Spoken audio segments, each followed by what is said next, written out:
Off to a great start already. It's the end of another long day. Another hopefully entertaining and amusing episode of Better Tech, Better Living. I'm Hans Ekman, and I am joined by two amazing people from the Uncommon League. Jen and Paul, love for you to tell the audience a little bit about yourself. Paul, I think you should go first. I've decided. Okay, I'll go first. Introduce the dog behind you as well. The dog behind me, who's really sick and tired of listening to my voice, that's Sophie, who's hiding behind the file cabinet. Like, that must be quieter back there, so she can't hear me. Yeah, I'm Paul Crosby with the Uncommon League, co-founder with Jen, who's right next to me there in the Hollywood squares that you see right before you. I don't know what you guys want to know about me. I'm the instructor here on some of the project management stuff and Agile kind of stuff, and founder with Jen, also founder with Jen on the Sing Your Life Foundation that is coming out here shortly for Bob, getting that put together. And, you know, that's who I am. I've had a long career in project management and telecommunications and all that fun and exciting stuff. And the good news is that when you misdial a number in the 550 exchange, you no longer hear my voice. Yes, it's awesome. But for a long time you did. Yeah, it was there for like a decade after, you know, more than that, after I left the phone company. So hilarious on that one. And hey, Amy, how are you? Saying hi to Amy out there in Toronto land. Yay! Hello, excellent. Go ahead, Jen. I love it. Hi, I'm Jen Batten. I think, let's see, I put, when the tool asked me for it didn't ask for my title, it asked for my industry, I think, and I just went with Flipperty-Gibbet because that's kind of the mood I'm in today. And so I am, as Paul mentioned, I am a co-founder, and I am the Chief Activity Officer. That would be, oh my gosh, Hans gets started something. I'm the Chief Creativity Officer for the Uncommon League now. So I have been doing business analysis related stuff for the past, we're gonna say a couple decades-ish. We say ish, we're not dating ourselves here. But I've also, you know, the Agile stuff, the creative problem solving, innovation, that's really where I found my sweet spot and what kind of gets me excited about the work that we do and helping other people to do their jobs better as well. And work doesn't have to be boring. We spend way too much of our time at work, so it shouldn't be boring. It should be fun. And still Absolutely. work, but I mean, we can have fun doing it. We're totally allowed. Well, and I apologize that my speech impediment and dyslexia has apparently infected your computers. I would suggest updating your virus protection just to make sure that it doesn't affect everyone out there in Cyberland. You know, for those who haven't been able to come to an Uncommon conference or seen you at, you know, we've got Amy Riddell on, who hosts some amazing conferences across U.S. and Canada, which is actually how all of us, for the most part, met and became friends. What is the Uncommon League? And, you know, tell us a little bit about it, because you all have set up more of an untraditional, you already mentioned, fun approach to learning and helping people in their professional lives. Give us a highlight of how that happens and how that works. Well, we love to break the rules. Exactly. There is a little bit. It is a little bit about breaking the rules. And one of the things that we kind of talk about in what we're doing, you know, there are a lot of people out there that can train in a collegiate professorial kind of, sorry, in my head, I'm hearing the Charlie Brown wah, wah, wah, wah, wah, wah. And that's not exciting training. It's theory training, and theory is important. Absolutely, you need to understand why a technique will work, or why you have to do, why vision is important. You should understand that, yes. But it's one thing to say, vision is important, you need a vision, and then move on to the next topic, or say, okay, how do I create a vision? How do I understand that? I always think of it as we bring theory to practice in a practical way with a hands-on approach, and you're gonna laugh, you're gonna have fun, you're gonna groan at my horrible jokes, I promise, because apparently I'm not funny at all, according to my children. But we hope that in the effort of doing something a little bit different, a little bit more hands-on, taking these different approaches, different ways to learn, different ways to teach, that's kind of where what we always try to do.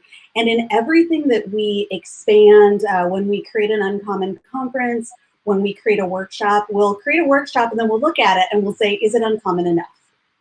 And if it feels familiar, we'll change it. We'll do something different and try to figure out what will make it more exciting, what will help you learn better, what will make something stick better.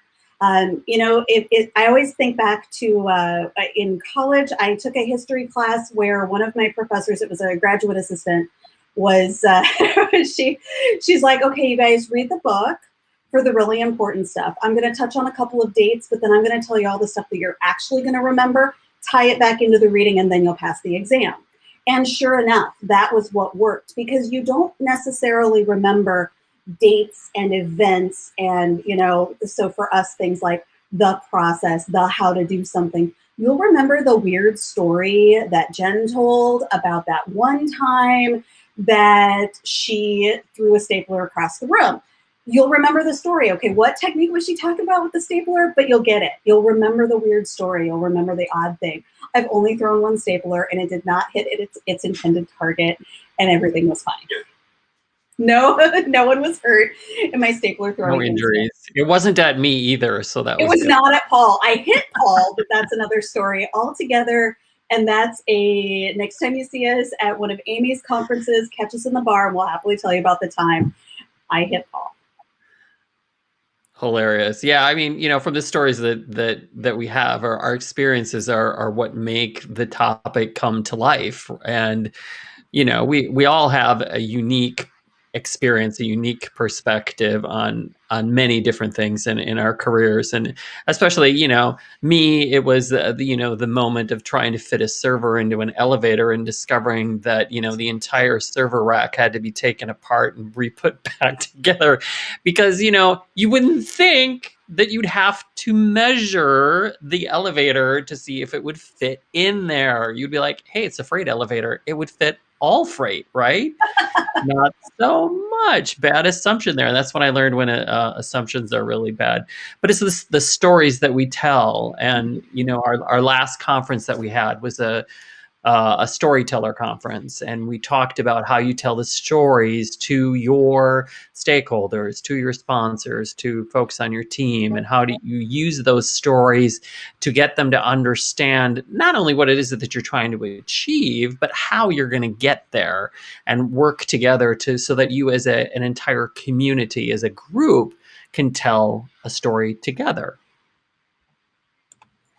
Well, and I think that's a phenomenal lesson. And as you've seen, it's probably been a theme throughout a lot of these shows. We had Leslie Hughes, a LinkedIn and branding specialist. We had Amy on talking about speakers, and that ability to tell stories, that ability to relate to the audience, that ability to make it fun and engaging is something that we can all learn from and really focus in on. Absolutely. You all are dealing with a lot of diverse groups. You deal with companies and sometimes enterprise events. You deal with a lot of individuals, whether it's through classes or your coaching program. The last, we'll say, year has been interesting. A lot of changes, a lot of adjustments, a lot of organizations have had to reprioritize, and individuals too. What are some of the trends that you're seeing come out of this that IT professionals or individuals should be looking at or considering moving forward? Well, for me, when I talk with my peers on the CFO Council and kind of the trends that I'm seeing, is it's become a hybrid world. There's no longer a hard, fast role for a project manager or a hard, fast role for a business analyst. These roles are disciplines, and the disciplines are important, and they, leaders understand the discipline is critical to the success of their organization and getting things done. But the individual doesn't necessarily have that entire discipline to themselves. It's sort of something that's now you're a jack of all trades. You're expected to know project management, business analysis, agile, waterfall, iterative, just on some of the frameworks. You're expected to know things on UX and behavior and design. And you're expected to know things on DevOps and operationalizing things and organizational change and leadership and conflict management. And you think about that, that's an awful lot of stuff to be resting on someone's shoulders. I told Jen the other day, one of our clients, we were having a class with them, and we were, kind of going through what they do on a day-to-day basis. And I said, I don't know if I could work in today's environment to have, there's all these things that you have to do. You have all the analysis side and the project management side and the leadership side, where in the past, we could focus very finitely on a very specific discipline. In today's world, that's just not something that we have the luxury of doing anymore. We prefer the jack of all trades. We prefer the flexibility.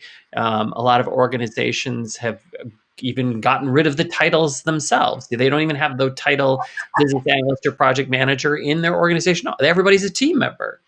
And, which HR loves, I'm convinced, by the way. Oh, HR just, because are you a senior team member? How do we know that you're going to get a raise or whatever? What salary tier are you in? It's incredibly confusing. And to tag on to what Paul said, there's a lot of, we have to be willing to pick up, and we can't just say, not my job. I don't do that. There's somebody else that will do that. We have to be a little bit more self-sufficient, which means that we have to learn more skills. But at the same time, if we have to pick up something that I'm going to say, not comfortable with, maybe we don't have the depth of knowledge or whatever, we have to be willing to ask for help from maybe somebody who does know, or get the training, or be able to make a case for, if I need to do this, then there's more to it than just me, hang on a minute, allow me to use Professor Google to figure out what I need to do here. Because Professor Google can only help so much, and Google's awesome. You can look up, you can find a lot of information. You can find good information and bad information. Let's not forget that. When you find articles online or whatever, that might tell you the how to do something, but it won't necessarily tell you how to apply it in a specific situation. So I think all of that is, a little bit of that reality that's coming into play.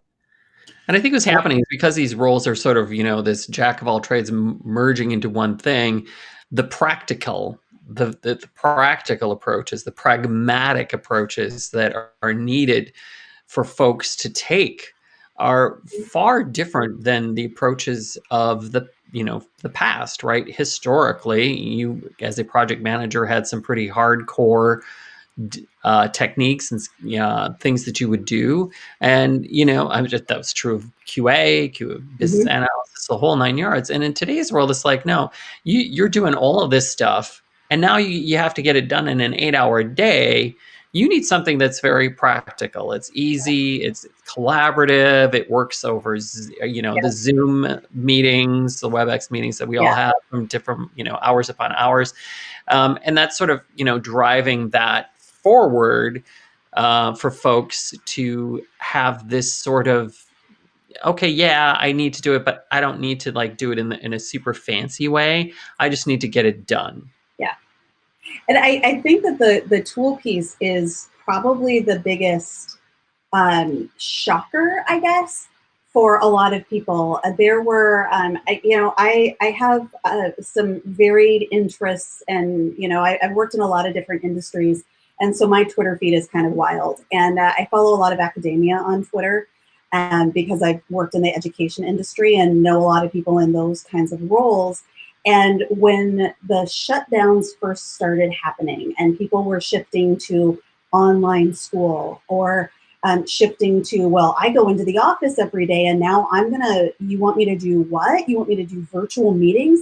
there were people who had never had the experience that probably everyone out there, I think most of us, just so many of us, the out of all of the people who do business analysis, especially across IT organizations, depending on your industry, at least half of us have been on some sort of a WebEx call, or we're on conference calls relatively regularly. And I would say it's probably well over 50%. And that's me making up numbers, so that's a verifiable, not at all statistic. But we because to me, I was like, oh, okay, no worries.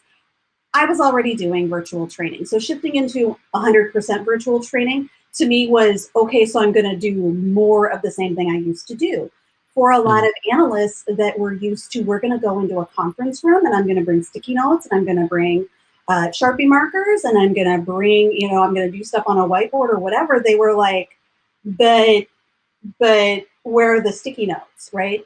We have had to learn a lot more about different tools that are available out there, which sometimes means doing what we all call the life hack, or learning using something that's not exactly meant to work in a certain way. I'm not saying hacker like bad hacker, but like the good hack. It's like, oh, this thing has a specific, purpose, and we're going to use it for this other thing instead. That kind of a life hack. Or convincing the company to purchase better tools because we can't support the work that we have to do unless we have the right tools available to us. So there are so many tools out there that are available. But the other thing is, if you can't get those tools, how do you shift into a virtual world? If they got you Zoom or they got you WebEx, you never had that before, but you only get the Office tools. Hey, every technique I teach can be done in Excel. I know, because I used to do every one of those techniques in Excel and not in a super fancy whiteboarding tool. You just have to be willing to try. I guess is a little bit of the lesson there. So yeah, that's been my year. One, Steve Jones points out he's watching on YouTube that unfortunately some people can't even master Google, let alone some of the other tools, and they're going to need a little extra coaching moving along. Absolutely. Absolutely. Yeah. I mean, there are so many different tools out there that are, available. There's thousands of them. But I think that, the tool itself is not the silver bullet. Mm-hmm. I mean, you can do this with pigeons and index cards if you really need to do it. I mean, it's whatever your team is comfortable with. And I think that's what it's gotten down to, is a lot of people have tried these standards. Like, we are only going to use Teams and that is it. And have quickly discovered that that's not effective for some of their organizational teams. They're just like, hey, this is not the way we think. It's not the way that we work. Just give me my PowerPoint back and let me just put it in a PowerPoint thing and we'll have a meeting that way. It's really up to the team to choose the right tools for them. It's every team is unique. Every team has its own unique personality, and of course the personalities of the individuals on that team as well. And that plays into the tools that make you successful and that are the most effective. I think this is the third time this week that I've heard Paul mention pigeons, and I want to know where he's keeping all the pigeons. It's nothing but true dove. True dove. I know. I was just but I mean, that it really comes down to it. I mean, I've always used the phrase that is, I did not coin this phrase. I heard it somewhere else, but I quote it often, that you still have to understand what you're trying to do and understand your goal, because a fool with a tool is still a fool. Yes. So you have to know what you're trying to accomplish. And so if you can't get to appropriate requirements analysis, or if you can't write and organize user stories using sticky notes or note cards or heck, an Excel spreadsheet, Jira will not save you. You can hope that it will, but I've had a client who was like, yeah, so we're having a lot of trouble with this, so we're going to go ahead and implement Jira. And I was like, stop. What are you having trouble with? In my head, I yelled, stop. I didn't yell it out loud to them. But in my head, there was this, siren going on. I said, so tell me more about what you mean by we're having trouble with user stories. Tell me more about that. Well, we're doing this and doing this. And I was like, all right, and you think Jira's going to solve this? Well, yeah, everybody uses Jira. Okay, let's stop right there. Let's stop. I could not stop from implementing Jira, but at the same time, you still have to understand the rest of it. You still have to understand that that, and I'm picking on poor Jira. I'm sorry. Jira is awesome. It's fabulous. Everyone should use it. You know, just in case the Jira cops are out there listening in, right? You know, but if you can't do this with you know, a plain old whiteboard or sticky notes or whatever, the tool will just force you into something, and it might end up confusing you even more. So have to be wary of the tools, I guess, sometimes is the way I think that. Right. If you automate a process that gives you 5 errors an hour, you can get 5 errors a minute. But so now you have compounded your problems by making it easier to do horrible things in a tool. I like that. You will make it easier to do horrible things. I like that. I like that a lot. No, I don't like it. I like the phrase. I like the, that's absolutely my sentiment. So you mentioned one of the challenges is in IT, we're seeing less role specialization. In what I call Badgile or bad Agile, we have teams that are trying to follow Agile or Scrum steps, but they haven't adopted or realized the cultural changes. And now we're adding in DevOps, and it's becoming DevOps and having horrible mistakes and problems there. How are you all helping groups and teams become effective at Agile and DevOps and some of these other practices? How do you support these teams? How are you helping them through both learning the new approach, but also helping them through some of the cultural and behavior changes that are needed for that to be successful? Yeah, it's a tough one, because what truly happens with in those situations with our clients, especially, is you know, when we get somebody coming in from a coaching perspective or a training perspective, quite often it is we'd like to understand, or, you know, we need, Steve, I'm absolutely with you, the Scrum butts of the world. Well, we're Scrum, but we're not going to do this. You know, we're Scrum, but we don't really have time for demos, so we're just going to skip those. Well, why do you think it's important? To me, it all comes back down to the why. And from a training perspective and the people, the learners in the room, because, you know, Hans, you hit it right on the head. There are a couple of different levels or layers of things that occur here. There's an upper management-ish kind of layer that wants people to be trained to do it right, but then they're not willing to change what they expect.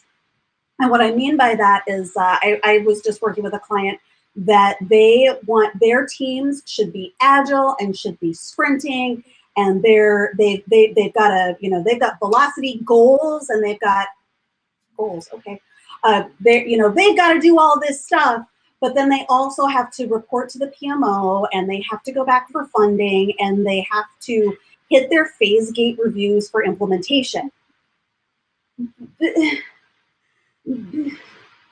Well, they have to make sure that they comply with legal and regulatory compliance as well in some industries. Yeah. Yeah. Yeah. So at that point, what are you doing?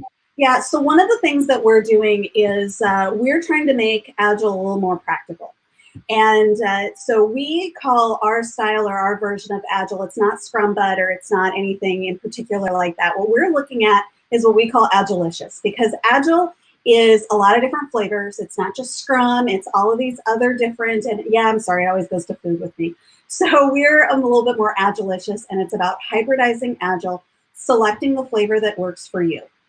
So one of the things that we've done to kind of answer this need for individuals as well as organizations is we've recently launched some Agile certifications. Agile certificates, sorry, we're not a certification body. We can't certify you if you do classes with us. You can't call yourself a certified Scrum Master, but you will be a heck of a lot smarter than when you started. And so we have, and the way I kind of think about it is with our Agile certificate program, we have 18, almost 20 classes where we've added a couple. I think when we started, we were developing 17, updating or creating new classes on specific Agile topics. And then within those Agile topics, these are half-day classes, we put together little chunks of 6 courses that count as a certificate. And this certificate, you will have, back to university talk here for a second, you'll have a major. You'll have an emphasis, right? So if you are a product owner type person that you need to be looking at vision and strategy, there's a set of courses for that. Agile BA, there's a set of courses for that.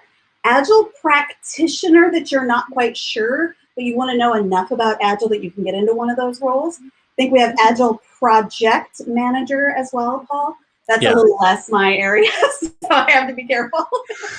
The Agile project should manager. Not do anything project management related. We have covered Scrum Master as well. Yep, Scrum Master as well. So this really is looking at all of those disciplines, because I think that's the other thing, that when we talk about being a jack of all trade, one of the things that we kind of lose there is, well, it's not that it's lost, but a lot of the Agile purist organizations and training companies out there, and I know people in this industry, they're some of my best friends on the planet, but when you're an Agile purist and you're doing it this way or you're doing it wrong, what you lose is the fact that I have how much experience and you have how much experience in whatever discipline you chose to specialize in.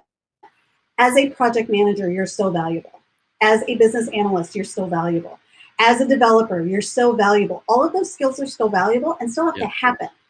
So we're taking the right pieces and parts and saying, don't forget how to do this. Here's how to do it more Agile-like. And to get into that mindset of do what works for you. Paul talked about your team has a personality. Your company has a personality. You have to develop all of this, figure it all out together.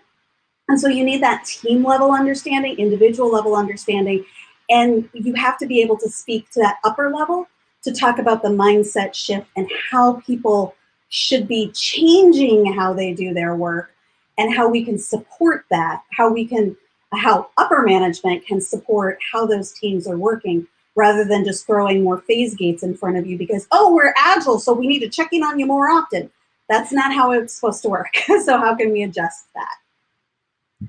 Yeah, and I like to use the analogy of it's a factory, and it's a factory floor, and there's a conveyor belt.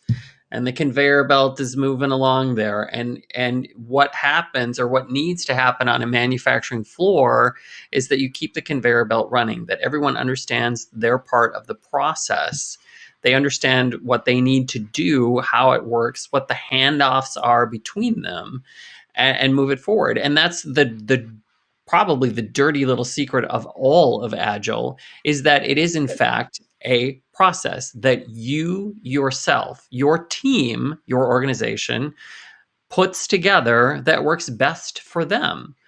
We're not all in manufacturing. We're not all in banking, and we're not all in finance or retail or science or aerospace, or, we're not all NASA delivery. People. Sorry, it's all about delivery, grocery stores. We all have these different flavors, right? And that's Agilicious. That's Agilicious. There are many different flavors of Agile, and we talk about that in our classes, that there are, at least 18 different flavors of Agile.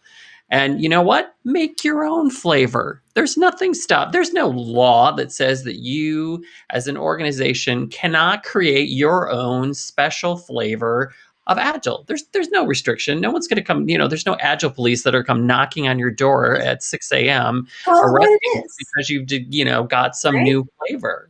Absolutely. Go for it. Do it. Call it what it is. And it also goes to the statement that even if you're not Agile, fully Agile, or you're kind of sort of Agile, you're sort of kind of Scrum, but whatever, that's okay.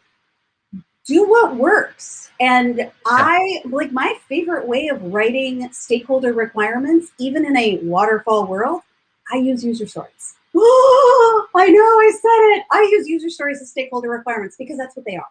Horror, shock. Right? I know. It's okay to use Agile and waterfall techniques together. It's okay.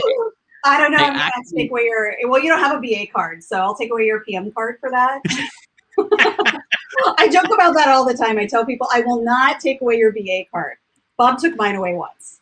I made him give it back. We fought about something. I won. Well, and Steve mentions that a lot of leadership doesn't understand what it takes to deliver products successfully.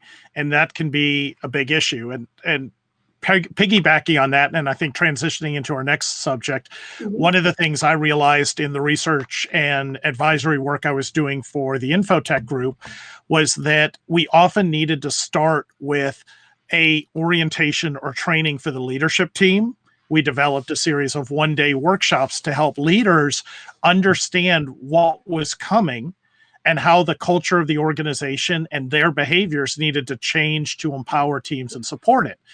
And as we think about this delivery pipeline, or as Paul said, the conveyor belt in the factory that's moving work through at a sustainable, not crazy, but sustainable pace, it makes a big difference what we're feeding into that conveyor belt or what we're feeding into that delivery engine.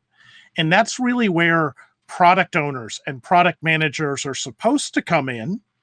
And we've seen, I think, a little bit of a conflict between true product owners or even IT product owners or service managers and the Scrum product owner role, who may just be reorganizing a backlog. So they're a proxy for product ownership. They don't actually own anything. So what are you seeing in the product ownership space, and how do we help other people who are moving into that role, maybe from a business analysis or project management background? Now they're moving into a product ownership role where they now own not only delivery, but also potentially the product scope and functionality. Yeah. How do you help people adjust to this new role? I think this is kind of where I feel like I spend a lot of my time in this space right now. I had a really interesting call earlier this week, and so it's very, very top of mind for me that it's talking about a couple of different disciplines or concepts, and we have to remember that at their purest form, none of these things are synonyms for each other. All right, I'll get to the words in a second. But the actual disciplines are supposed to be separate, or at least they were meant to be at some point. And if you're going to blend them, you have to understand how and why you're blending and what the goal is. So therefore, if you personally are going to be in one of those roles that's blended, you are fulfilling both disciplines and making it work the way you need to. And so the disciplines that I see a lot of, a lot of overlap in is, of course, business analysis or business analyst and product owner. That's been kind of this smushed up kind of a thing for a while. Bob Prentice, our colleague, always called it the po' boy. I always call it the BAPO, because the BA and the PO, if those roles are separated, and I know there's no such thing as a BA in Agile, but don't get me started. That's a conversation for another time. I get feisty about that one. So we're going to just pretend that they are separate roles that work well together. But you have to understand who is doing the product owner stuff and what that means, and should a BA be a product owner or a proxy, and what will work and what won't. I have seen it work, but that's when there's a clear delineation and an understanding that when I'm doing business analysis stuff, this is what my goal is, and when I'm working as a product owner, I do these other things, right? But then the bigger gap, or not gap, it's an overlap actually, that's occurring right now is product ownership and product management. And so product management as a separate discipline is very focused on marketing, not just advertising, but where does this product, what's the vision for this product over the next 3 to 5 years, 5 to 10 years? What's the strategic importance of this product for a specific industry, or, for our product within the marketplace, within, from a company perspective? Why should the company invest money in our product? And so shifting into this product focus, that's where a product manager is making decisions at that higher level. Now, a product owner, normally speaking, or again, if you go into that purist format, a product owner is that business representation for an Agile team. And I've worked with folks, the client that Paul and I were very recently working with, they were both product manager and product owner. So they were making all of the financial decisions, making all of the metric tracking decisions, getting money for their products, financing, within the whole big pot of the company's budget. They were focusing in that way. And they were also working with multiple teams to get the products built and deployed. But that's right there is a little bit of whiplash. So am I looking into the future, or am I down here getting stuff done? And that can be really stressful for one person to be in that role. And then of course you add into that, if you were future facing product manager, getting work done and fulfilling that roadmap or whatever, product owner, and then a business analyst who understands the technology and is working more directly with an Agile team.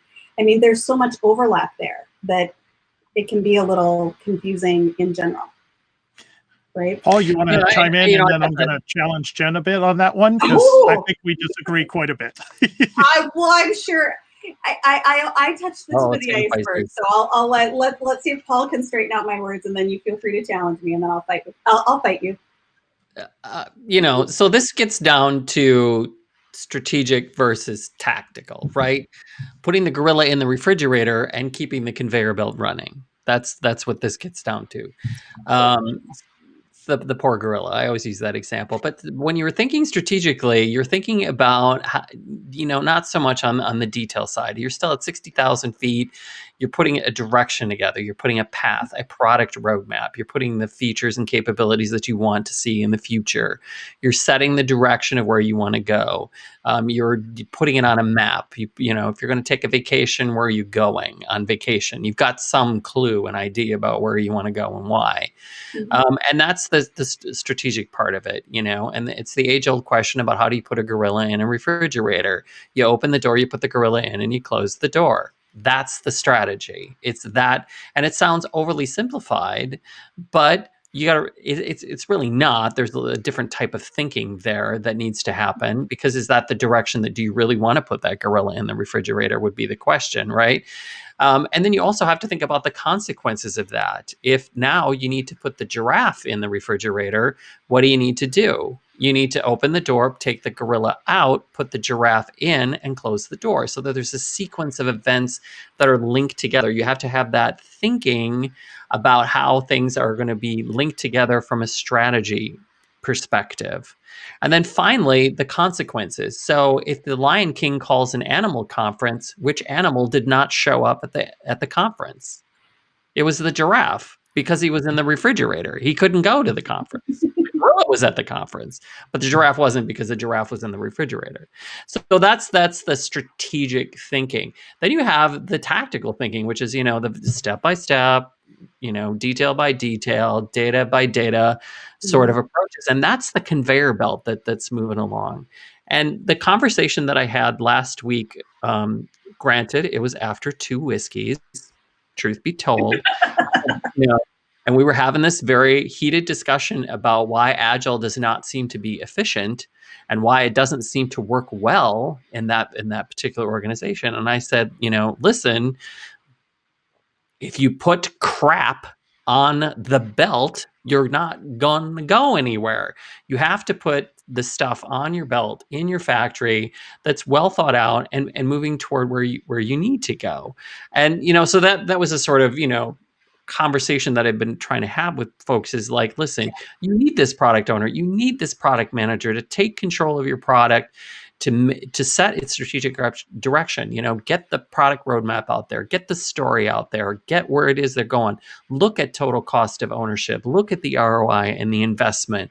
Are they choosing the right technology? Do they have the right approach to UX? Are they doing the right marketing? And all of that stuff, all combined together, is the strategy piece. And that's a big role, and it's a very tough role. And there's a level of responsibility and trust that comes in there as well, because if the product manager or the strategic person has made the decision that the gorilla no longer needs to be in the refrigerator, and I don't know if I'm going to get this analogy right, but we're going to try. So somebody somewhere decided, the product manager decided, we don't need the gorilla in the refrigerator anymore. It needs to be the giraffe, right? So they are going to go ahead and put we figure it out. That's the new goal. We get the giraffe in the refrigerator. We've talked about the consequences. It's okay. We'll fill in the giraffe later about the Lion King situation. But then somebody else comes in and says, well, we actually need both the giraffe and the gorilla to be in the refrigerator. The refrigerator needs to be blue. And if it's not blue in 3 days, then we're pulling your funding. So that turns into some other and it's the equivalent of that leadership change in goal, or, we thought that the finish line was giraffe and refrigerator. And we were working towards our goal, and giraffe and refrigerator was going to get us closer to that goal. But now maybe it's not a refrigerator, and now it's the dishwasher, and it's over here instead, right? It's a complete and total change coming from leadership, company leadership, that I'm thinking about goalposts moving. And that's where, from a product management perspective, and it's not just for product managers, it's the trust in teams and making the right decisions to achieve those goals and allowing the time to let them happen, right? Just because we're agile doesn't mean you're going to see a whole new system in 2 weeks because we're doing 2-week sprints. It's still going to take us time to get there. And I think it's also stating your goals more clearly. I think the conversation that I've had with a few folks at the management level and up has been, are your goals clear enough? Does this actually make sense? And having a strategic analyst, a business analyst, looking at their goals and trying to figure out how they can be achieved, if they are achievable, and kind of the best approach to that. And having that strategic sort of thinker in your organization is a good thing, because again, if you have somebody strategically thinking, the stuff that you put on the belt to move forward through the factory is not going to be crap. It's going to be well thought out. There's going to be something to it. It's going to be on your, not to say that your product roadmap doesn't change, because it does. It changes hopefully only once every 6 months, but you never know. Mm-hmm. Market changes quite considerably, quite quickly these days. But you've got somebody in control of that strategy. And I think the pain that most people are feeling is that we're constantly doing this, switching lanes all over the place to try and get ahead, but we're not getting ahead. All we're doing is changing lanes. And that's where the strategy is so important for me. But Agile is responding to change even late in the cycle. Right. Sorry, I had to channel some of what everybody said. The change is willy-nilly and out of control and unfocused. Yeah, and that I think is where some level Agile has done a little bit of a disservice to focusing so much on responding to change. Yeah. Doesn't mean that you can ignore the strategic side, and that's supposed to be the product owner side.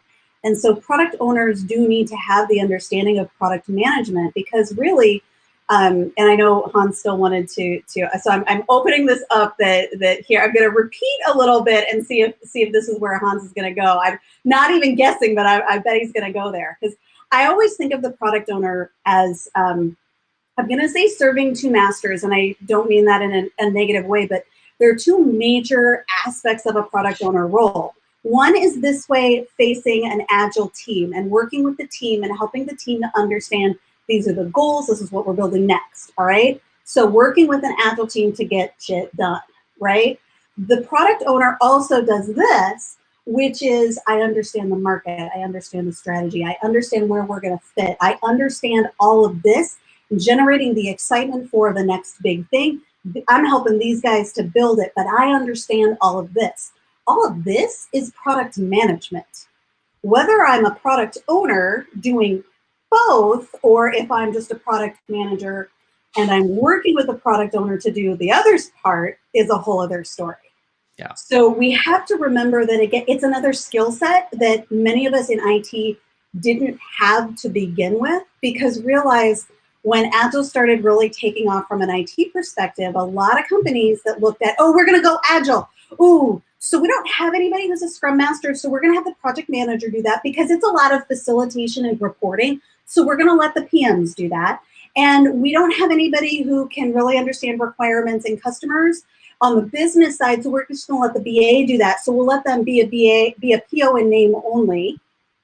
And they'll still have to get decisions from somewhere else. So you've already chopped them off at the knees.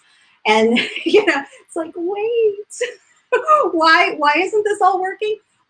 Because we haven't done the complete mind shift, that mindset shift, and we haven't given the right responsibilities to the right people and figured out how to make this work for us. It's right. I feel like we missed some of that, right? Yeah. And Steve says responding to change as long as there is value to it, right? Yeah, and I see value, but it's not strategic value. its value in this moment, which isn't strategic. Exactly. And that's what that strategic role is doing, is managing that organizational change, should you be going down that road. Hans, did you have anything to say about our happy little friend, the product owner, product manager, before we Well, run out of I know, time? I'm Because afraid we're doing all of the talking and you, the host, haven't said a word. I know. Well, that's Well, he's like, I'm gonna let them dig a hole. Let's see what happens. no, that's why I have wonderful people. So we'll wrap this up because we'll try and hold close to the time. Everything you all have said is true, and I think why so many organizations, so many leaders are confused when they're shifting to an agile mindset is because they're confusing the terms and they're trying to flatten everything out too far. Yep. The only distinct product owner role is the Scrum product owner role if you happen to be doing Scrum. Yep. If you are doing SAFe, it's called something else. And you've got all these release train managers and other crazy things. But in essence, and because I shared a lot of the same thoughts until I started doing the research going into Build a Better Product Owner that I did for Infotech Research Group. And one of the amazing things I found was it doesn't matter if you're a product manager, a product owner, a service manager, a service owner, an application owner. It doesn't matter what you call it. The core of that job, what you need to do, the ability to plan and using market research and user research and figure out what do we need to do to enhance that product or service over time. And then on the opposite end, how am I measuring to see if I got the intended value? What was the cost structure? Where were my expenses? As Paul said, what is my TCO? And then using that to feed back into my product roadmap. And then the counter to that is I also have to be part of the product delivery lifecycle. The only way we can make changes is to individual products, individual applications, individual services. So I have to be able to work with the team, work with my PM, my BA, my Scrum Master, whoever it is, to get those changes made effectively so that we can evolve. And each individual product has to be organized and grouped into product families so that we have a way of translating that enterprise strategy, those enterprise goals, down to the product level, even if it's an internal product where we can make some of those changes. Absolutely. If not, we have the exact situation where we have the helicopter execs who pop into a project and start making feature changes instead of working through the structure to determine what do we need to change to make these capabilities better? What are the people, processes, and tools that carry that out so that our product owners can then make the decision of how do I reprioritize my roadmap? And then at the next level of detail, my backlog to make those changes to achieve that value. Yeah, and just to kind of step in here, when you said products within an organization, that right there is the key to it all. And this is what some organizations are now discovering, is that, okay, now you've got all these products, they're now a honeycomb. And all of these things touch each other, and they're all integrated with each other, and they all work together. And you have to understand all of the dependencies between them and how they relate to each other. And these product owners have to work through the strategies to make sure that, if I change data here, it's not going to hose up somebody down the line. Sorry, Paul, but what we have to remember here is that even within, if it's a honeycomb structure, it's not trading the old school silos that we had for a different kind of silo, right? We're not just shifting now to product silos, because you can't be in your little cell of your honeycomb and I'm going to do these things and I don't care if it hurts Paul's product. Well, no, I have to care if it hurts Paul's product, because sooner or later his product's going to hurt mine. We still have to actually talk to each other. And so that shift to products, setting up what a product is, I think is critical. And I think I think missteps can occur. I have a couple of clients actually that, and I'm not naming names, but one in particular that I'm thinking of, their Agile teams are broken up by, there is one that does APIs and there's one that does databases. And so when a project comes in and gets dispersed to the Agile teams, and those are just two of the examples, those are the two that I always remember, because to me that makes no sense as an Agile team. And it works for them, but where they struggle is they have to prioritize not by what's in their backlog to be done.